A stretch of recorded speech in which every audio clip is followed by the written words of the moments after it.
Bonjour, merci d'être avec nous aujourd'hui. Je commencerai par vous demander de vous présenter. Oui, alors bonjour Jason. Je suis Marie-Josée, je suis la directrice de l'attraction et de l'intégration de la main-d'œuvre pour l'immigration au Nouveau-Brunswick. Et je suis Nicolas, je suis un agent d'immigration avec Marie-Josée au gouvernement du Nouveau-Brunswick. Excellent. Premièrement, pouvez-vous nous parler un peu du Nouveau-Brunswick? Ah oui, le Nouveau-Brunswick. Pour ceux et celles qui ne le sauraient pas, le Nouveau-Brunswick, ça fait partie d'une des 4 provinces du Canada atlantique. Le Canada atlantique étant situé à l'est du Canada. On partage une frontière avec le Québec et avec l'État du Maine aux États-Unis. C'est la seule province officiellement bilingue du Canada. Bilinguisme officiel ne veut pas dire que tout le monde parle et l'anglais et le français de façon égale, mais c'est vraiment, on parle d'un bilinguisme institutionnel. Donc, les trois paliers gouvernementaux au fédéral, donc l'ensemble du Canada, provincial, le Nouveau-Brunswick et au niveau municipal, se doivent d'offrir des services dans les 2 langues officielles, soit l'anglais et le français. C'est une petite province. Hein? Si c'est la grande ville qui intéresse les gens qui nous regardent, je vous dirais peut-être que le Nouveau-Brunswick, c'est pas ça. C'est peut-être pas pour vous. Vous devez peut-être regarder une autre province. Par contre, si vous voulez des milieux de vie qui sont dynamiques, sécuritaires et aussi où les gens sont très amicaux, peut-être que le Nouveau-Brunswick, c'est quelque chose qui pourrait vous intéresser. Donc, petite province, comme je disais, on est quand même moins d'1 million d'habitants au Nouveau-Brunswick, ce qui fait en sorte qu'on a quand même beaucoup d'espace pour s'étendre. Les constructions se font plutôt en largeur et non en hauteur, comme dans les grandes villes. Le coût de la vie est très abordable. Au Nouveau-Brunswick, vous pouvez aller à l'école soit en anglais ou en français. Donc, les 2 écoles sont disponibles aux nouveaux arrivants. Cela étant dit, on encourage fortement les nouveaux arrivants d'expression française à inscrire leurs enfants à l'école francophone. Je peux vous dire comme maman d'enfants qui vont à l'école en français dans un milieu minoritaire, que l'anglais, ils vont l'attraper, et je dis bien l'attraper assez rapidement, et que le français est beaucoup plus difficile à maîtriser, surtout au niveau de l'écrit. Donc, c'est un avantage. Les enfants qui vont à l'école francophone deviennent beaucoup plus bilingues que les enfants qui vont à l'école anglophone ou même en immersion. Vous pouvez étudier de la maternelle au doctorat en français au Nouveau-Brunswick ou en anglais. C'est votre choix. Il y a vraiment une panoplie d'options qui s'offrent à vous côté éducation. Excellent. Donc, Nicolas, comment fait-on pour immigrer au Nouveau-Brunswick? Excellente question. La première chose qu'il faut faire, c'est préparer son plan d'immigration. Comme ma collègue Marie-Josée le dit, il y a certaines caractéristiques qui font du Nouveau-Brunswick que c'est un excellent endroit à habiter et à immigrer, mais il faut s'assurer que c'est l'endroit qu'on veut être. Suite à ça, lorsque le Nouveau-Brunswick fait partie de notre plan d'immigration, il faut choisir un programme d'immigration. C'est l'avenue qui va faire en sorte qu'on va pouvoir immigrer. Et donc, par exemple, il y a des programmes qui requièrent une offre d'emploi ou est-ce que d'autres programmes qui ne requièrent pas l'offre d'emploi. Donc, il faut s'informer, il faut voir dans quelle situation qu'on est. Nous, au niveau de la province, lorsque vous soumettez une demande, ce qu'on fait, c'est qu'on va étudier votre demande et on va vous octroyer une désignation provinciale, soit sous le programme des candidats de la province du Nouveau-Brunswick ou sous le programme pilote d'immigration au Canada atlantique. Et donc, une fois que vous recevez la désignation, là, vous êtes éligible à appliquer pour la résidence permanente auprès du gouvernement fédéral. Une chose qui est importante à comprendre pour les gens, c'est que lorsque vous obtenez une désignation provinciale, et suite à ça, vous faites une application de résidence permanente, suite à une désignation d'une province, vous vous commettez à aller vous établir dans cette province-là. La meilleure manière de continuer à préparer son projet d'immigration, c'est de nous suivre. Donc, si vous vous référez à notre site Internet qui est bienvenue.nb.ca et que vous allez dans la rubrique événements de recrutement, vous allez pouvoir voir les sessions d'information, les événements de recrutement que nous allons tenir en ligne. Également, si vous suivez l'ambassade du Canada à Paris sur les médias sociaux, ils organisent plusieurs sessions d'information, dont certaines que nous faisons conjointement. Et donc, c'est une bonne façon pour vous de continuer à connecter avec des agents d'immigration de la province du Nouveau-Brunswick. Donc, comment choisir le volet ou le programme d'immigration qui nous convient? Et donc, généralement, je pense que c'est là que les gens se butent, ou est-ce que ça devient un peu plus difficile de comprendre le langage, comprendre la structure des programmes d'immigration. Comme je l'ai fait allusion précédemment, ce qu'on veut, c'est choisir un programme d'immigration auquel on est éligible. Donc, chaque programme a des critères d'admissibilité et des critères d'évaluation avec lesquels on va évaluer votre demande. Et donc, c'est important pour un candidat de consulter les guides de chaque programme pour bien comprendre la structure des programmes et comprendre ces critères-là. Donc, il y a des critères en fonction de l'âge, en fonction du niveau de langue, en fonction de l'expérience professionnelle. Certains programmes vont vous demander, par exemple, des fonds d'établissement. Donc, est-ce que vous avez accès à cette épargne-là? Donc, c'est toutes des questions sur lesquelles vous allez devoir vous pencher. Et comme je l'ai dit, le meilleur moyen de faire ça, de consulter les guides de programme pour chaque programme. Et donc, ces guides-là peuvent être trouvés sur notre site Internet, encore une fois, le bienvenunb.ca. Et si vous allez sous la rubrique « Programme d'immigration », vous allez trouver les guides de chacun des programmes. Suite à ça, précédemment, j'ai fait allusion à certains programmes ont besoin d'une offre d'emploi. D'autres programmes ne requièrent pas une offre d'emploi. Donc, je pense que c'est le meilleur point de départ pour un candidat de se dire, est-ce que j'ai une offre d'emploi? Est-ce que je vais être capable d'obtenir une offre d'emploi, oui ou non? Si la réponse est non, on a deux volets que vous pourriez considérer. On a le programme Entrée Express et le programme Initiative stratégique. Maintenant, Entrée Express s'aligne avec le volet fédéral d'Entrée Express. Donc, vous devez au préalable vous créer un compte sur la plateforme du gouvernement fédéral d'Entrée Express. Et si vous êtes éligible, vous allez être attribué un numéro d'Entrée Express. Et donc, suite à ça, ce que vous pouvez faire, c'est aller soumettre une déclaration d'intérêt sur notre système d'application en ligne INB. Et à partir de là, nous, on a la possibilité de sélectionner des candidats directement dans le bassin fédéral et aussi regarder les candidats qui ont des déclarations d'intérêt dans notre système d'application. Suite à ça, j'ai également fait référence au volet initiative stratégique. Évidemment, pendant le temps de la COVID, les visites exploratoires ne seront pas possibles, mais ce qu'on fait, c'est qu'on sélectionne des candidats, un peu comme dans le volet Entrée Express. Donc, si vous êtes un candidat, vous soumettez une déclaration d'intérêt dans notre site d'application INB. Nous sommes en mesure éventuellement d'aller vous repêcher lorsqu'on décidera de le faire. Comment cela fonctionne, c'est qu'on établit des critères de sélection qui répondent, entre autres, aux besoins du marché de l'emploi, et c'est de cette manière qu'on va sélectionner des candidats. Donc, dans les deux cas, j'ai fait allusion au fait que les candidats peuvent soumettre une déclaration d'intérêt sur notre site d'application en ligne INB. Donc, les candidats peuvent se rendre au inb.gnb.ca pour créer leur compte et soumettre une déclaration d'intérêt. Suite à ça, il y a également des candidats qui vont peut-être être en mesure d'obtenir une offre d'emploi. Donc, dans ce cas-ci, ces candidats-là vont avoir accès au programme pilote dans l'immigration au Canada Atlantique et aussi au volet des travailleurs qualifiés du programme des candidats de la province. Donc, dans ce cas-ci, l'offre d'emploi est critique pour pouvoir appliquer sous ces volets-là. Donc, sans offre d'emploi, un candidat ne peut pas être proactif.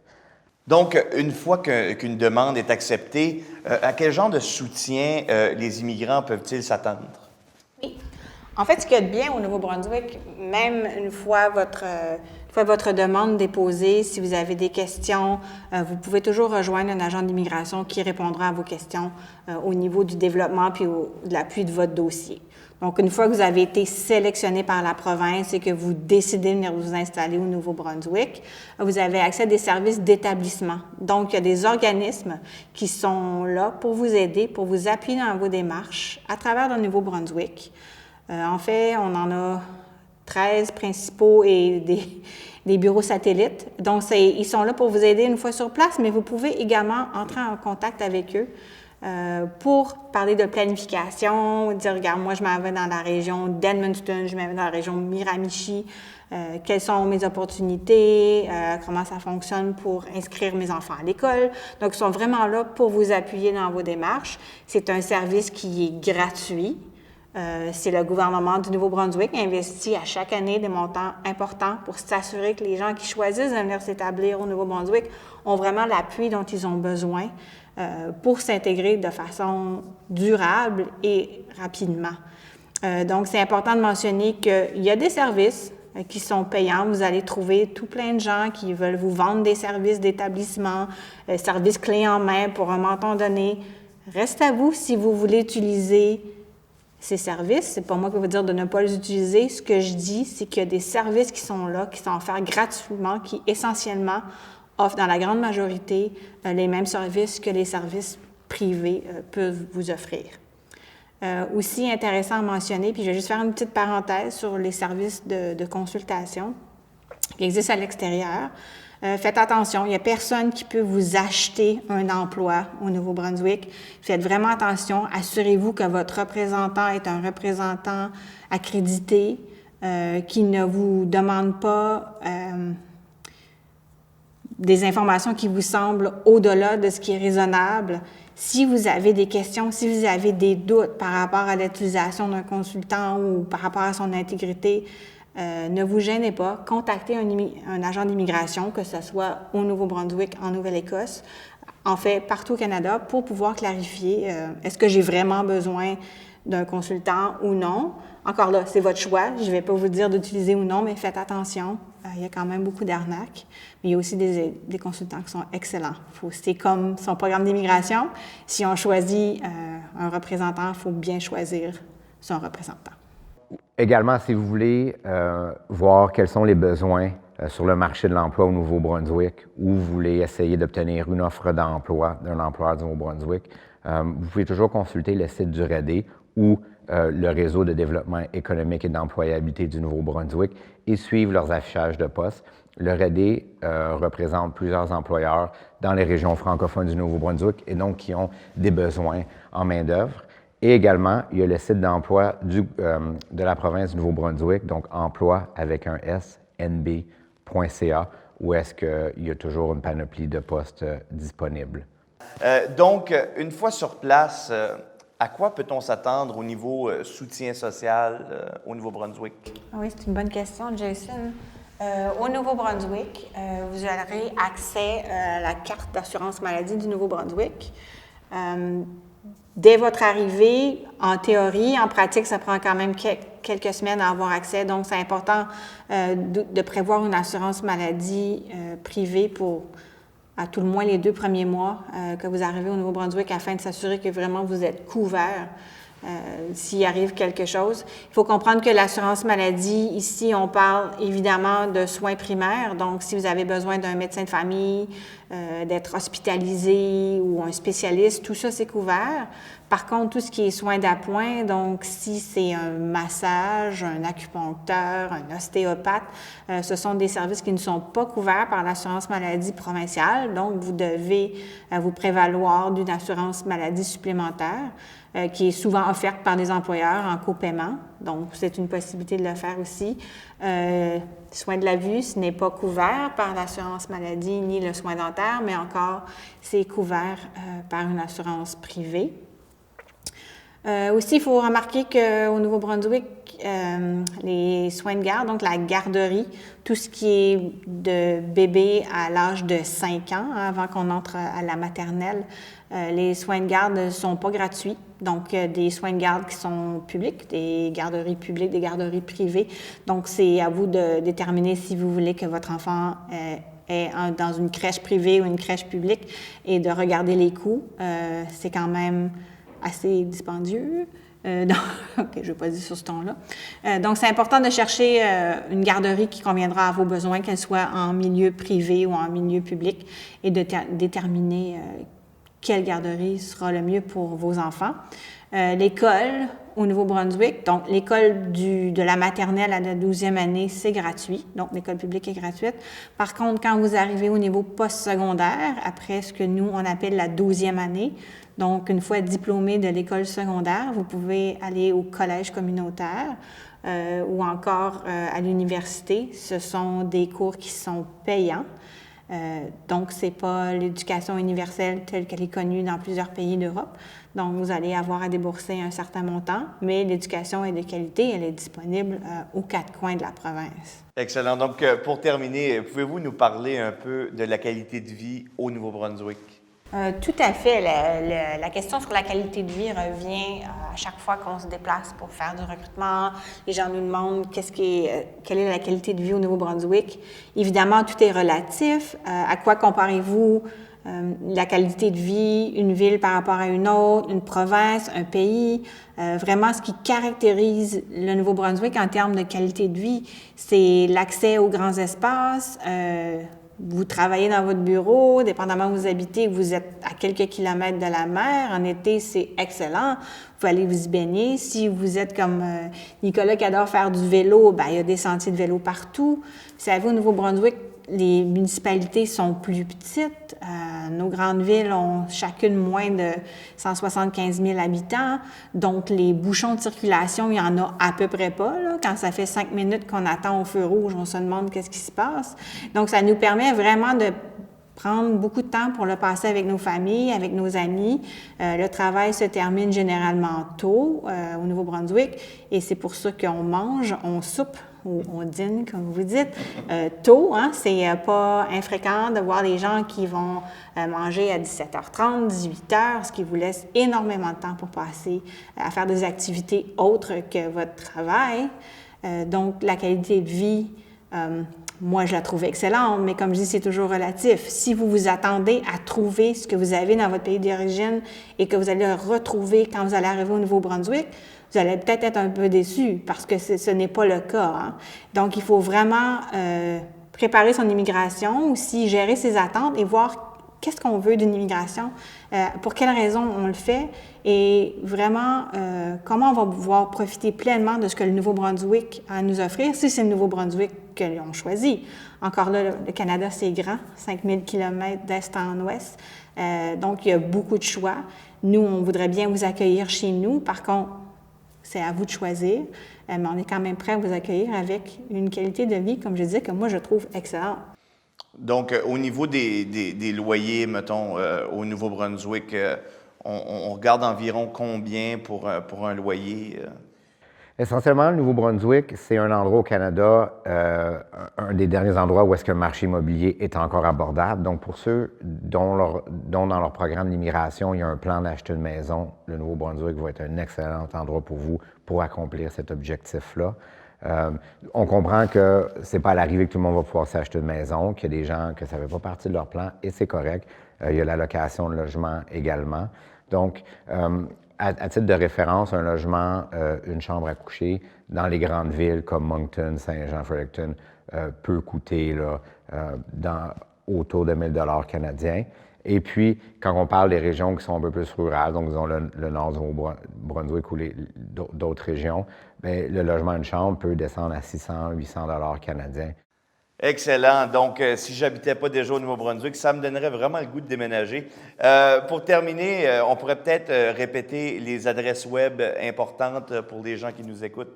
Merci, Jason. Merci beaucoup. Donc, un premier incontournable est notre site web à nous, le site d'immigration Nouveau-Brunswick, qui est bienvenue.nb.ca. Et suite à ça, comme je l'ai mentionné également, là, si vous voulez prendre le pouls des offres d'emploi au Nouveau-Brunswick, le site d'emploi du Nouveau-Brunswick, emploi avec un S, nb.ca, est un bon endroit à vous référer. Merci. Excellent. Merci, Nicolas. Et Marie-Josée, si jamais il y a des gens qui auraient des questions, est-ce qu'il y a une adresse courriel qu'on peut leur donner? Oui, en fait, on demande aux gens d'utiliser l'adresse courriel immigration@gnb.ca, de ne pas tenter de nous contacter directement. On demande vraiment aux gens, s'il vous plaît, d'utiliser l'adresse immigration@gnb.ca. Vous aurez cette information par écrit par la suite à la fin des différents panels. Donc, vous aurez l'information qui vous permettra de suivre ces liens. Excellent. Merci Marie-Josée, merci Nicolas, merci d'être venu nous entretenir. Et à la fin de la présentation, nous aurons quelqu'un de l'équipe de Marie-Josée et Nicolas qui sera là justement à nos kiosques virtuels pour répondre à vos questions. Merci beaucoup.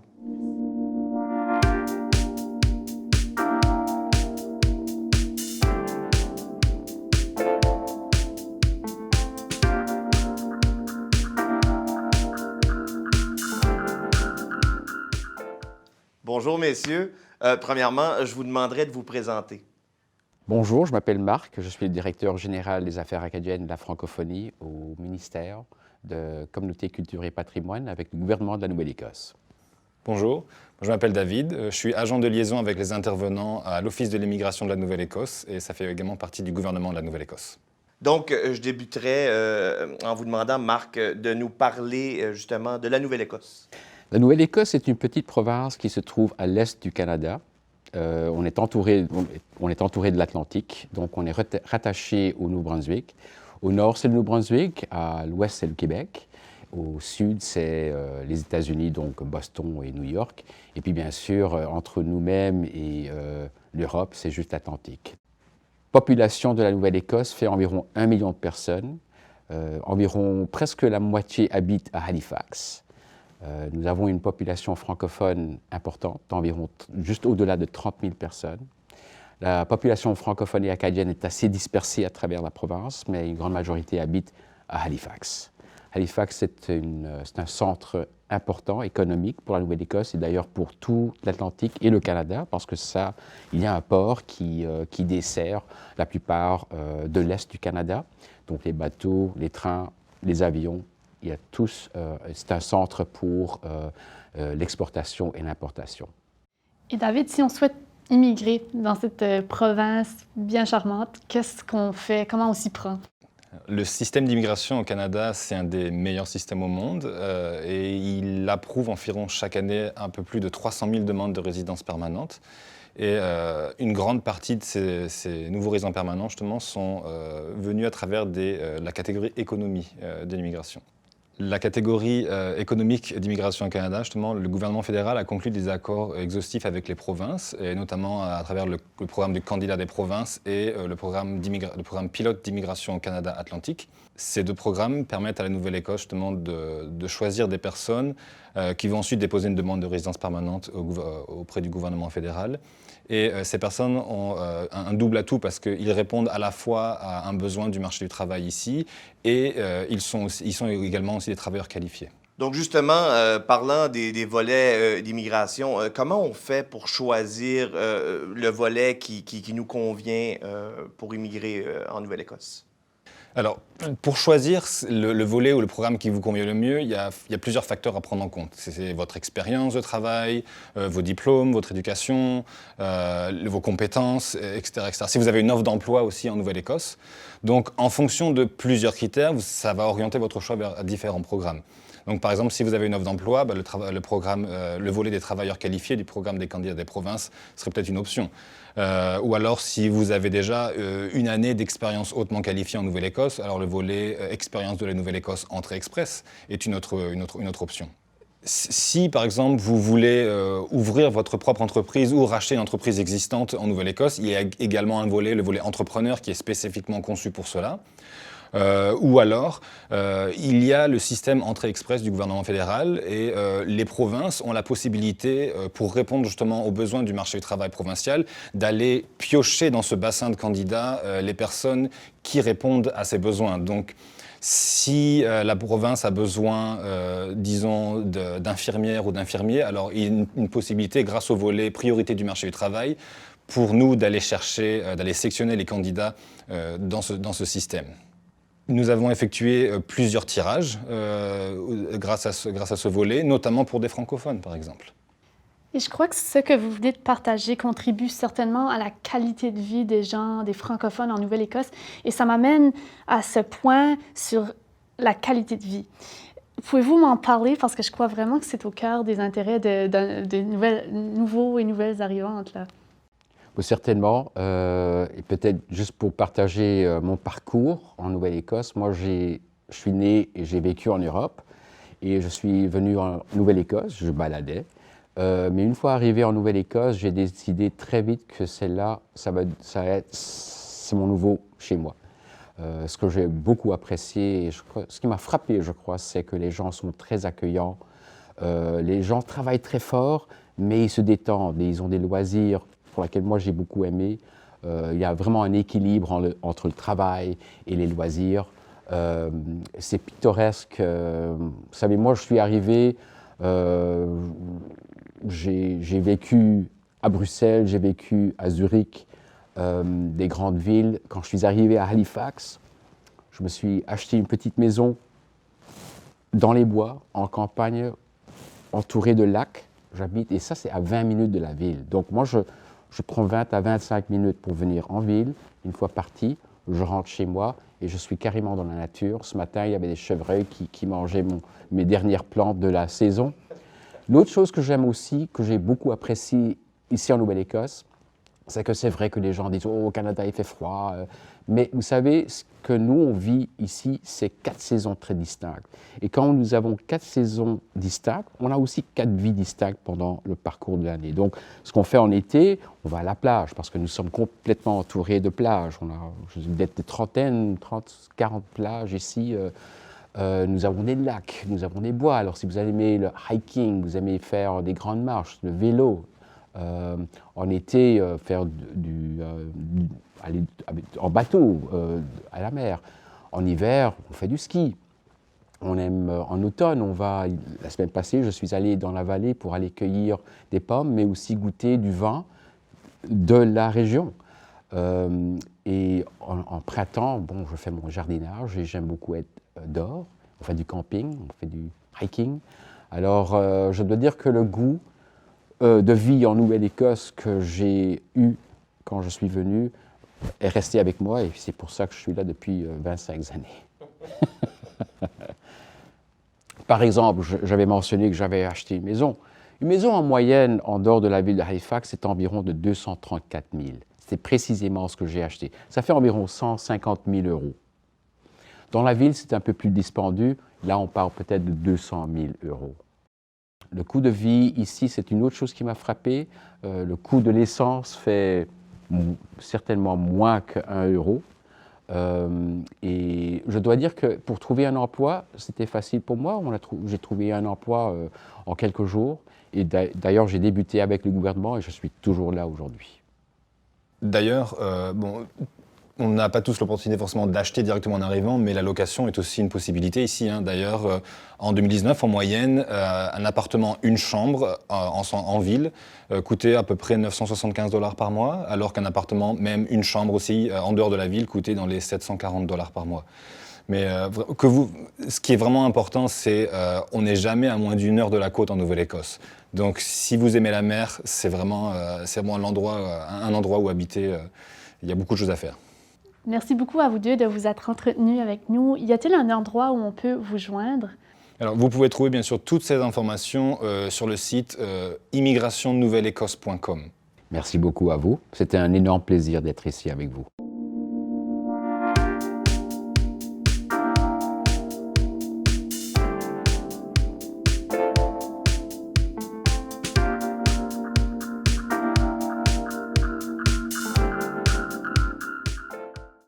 Bonjour à tous. Il y a beaucoup de raisons de penser au Canada Atlantique pour son projet d'immigration. Peut-être que votre projet est d'aller étudier au Canada. Dans ce cas, vous devez obtenir une lettre d'admission d'un établissement d'enseignement désigné. Ce sont les établissements autorisés à accueillir des étudiants internationaux. Si votre programme va durer 6 mois ou plus, il vous faudra un permis d'études. Ce permis d'études, dans la plupart des cas, vous autorise aussi à travailler sur le campus ou hors campus jusqu'à 20 heures semaine et à temps complet pendant les congés. Après avoir obtenu un diplôme ou un certificat canadien, vous pourrez demander un permis de travail post-diplôme. Il s'agit d'un permis de travail ouvert, donc valide pour tout emploi partout au Canada. Votre projet est peut-être plutôt de travailler temporairement au Canada. Dans la plupart des cas, vous devez d'abord obtenir une offre d'emploi d'un employeur canadien. Si l'offre d'emploi est pour un poste qualifié, donc un poste de gestion, de supervision, poste professionnel technique ou encore un métier spécialisé, et si le lieu de travail est ailleurs que dans la province du Québec, vous pourriez être éligible pour un permis de travail facilité dans le volet mobilité francophone. Si vous avez entre 18 et 35 ans, vous pourriez être éligible pour Expérience internationale Canada. EIC regroupe les 36 accords que le Canada a signés avec différents pays à travers le monde et aussi les organisations reconnues qui peuvent vous aider dans votre projet de mobilité si vous avez entre 18 et 35 ans. 3 catégories sous EIC, vacances-travail, ce qu'on appelle aussi le PVT, jeunes professionnels et stage coop international. Le PVT, vacances-travail, est un permis de travail ouvert, donc valide partout au Canada pour tout emploi, et pour les Français, peut être valide jusqu'à 24 mois. Pour jeunes professionnels, il faut une offre d'emploi dans votre champ de compétences, et là aussi, le permis peut être valide jusqu'à 24 mois. Si vous êtes toujours étudiant et que vous souhaitez faire la composante stage de votre cursus au Canada, la catégorie stage coop international pourrait être intéressante pour vous. Il y a aussi plusieurs voies vers la résidence permanente dans les catégories économiques. Et pour les provinces atlantiques, il y a des programmes très spécifiques. Le programme pilote d'immigration au Canada Atlantique permet à un nombre important d'employeurs désignés pour participer au programme de vous offrir une offre d'emploi et faciliter votre accès à la résidence permanente. Il y a aussi les programmes des candidats des provinces. Donc, à travers le Canada, les provinces, mais aussi les territoires dans le nord du pays, peuvent sélectionner un certain nombre de leurs immigrants. Ça sera selon leurs critères. C'est pour répondre, en fait, aux besoins particuliers du marché du travail dans leur partie du Canada. La plupart des demandes sont sous un système qu'on appelle Entrée Express et qui concerne plusieurs catégories. C'est un système qui est entièrement en ligne, donc à vous de voir si vous êtes éligible dans la catégorie des travailleurs qualifiés fédéral, les métiers spécialisés fédéral, la catégorie de l'expérience canadienne, si vous avez déjà travaillé pendant au moins 1 an au Canada dans un poste qualifié. Et puis, un certain nombre des candidats des provinces seront sélectionnés à partir du bassin de candidats Entrée Express.